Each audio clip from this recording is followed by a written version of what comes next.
Bonjour à tous, mon nom est Kim et aujourd'hui je vais vous parler des couleurs pigmentaires.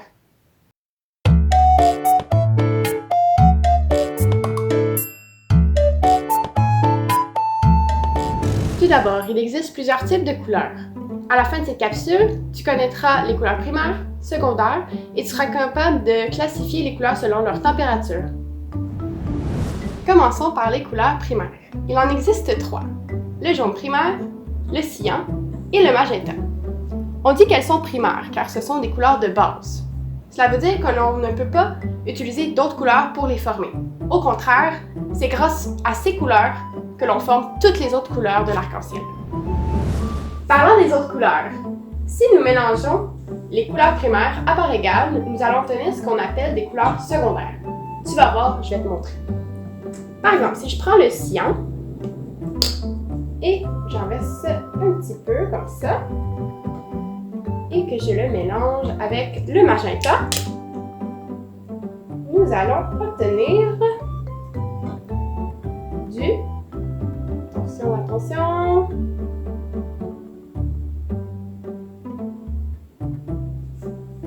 du violet, comme ceci. Si je prends encore le magenta et je le mélange à parts égales avec le jaune primaire, je vais obtenir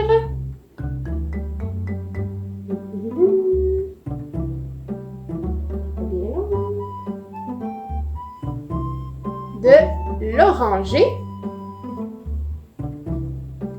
Et finalement, si je mélange le jaune primaire avec le cyan,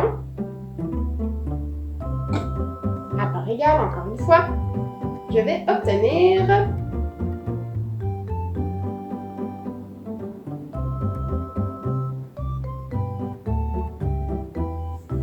du vert. Donc, voici mes couleurs secondaires. Mais savais-tu que ces couleurs peuvent être divisées en fonction de leur température? À la minute, je veux pas dire que tu pourrais être brûlé avec la peinture, là. Non. Ce que je veux dire, c'est que les couleurs peuvent être divisées par ce qu'elles dégagent. Du chaud ou du froid. Par exemple, une couleur chaude est une couleur qui fait penser au coucher de soleil ou à un feu de camp. Tiens. Le rouge, le jaune, l'orangé et le magenta sont des couleurs chaudes. Les couleurs froides sont le contraire des couleurs chaudes. Elles me font penser au glacier et aussi à l'hiver. Les couleurs froides sont le bleu, le gris, le violet et le vert. Voici un bel exemple. D'un côté, la couleur jaune du soleil réchauffe la chambre, la rendant chaleureuse. De l'autre côté, nous voyons une chambre froide dans les teintes de bleu. Je ne sais pas toi, mais elle me donne la chair de poule. Vois-tu mieux la différence entre les couleurs chaudes et les couleurs froides maintenant?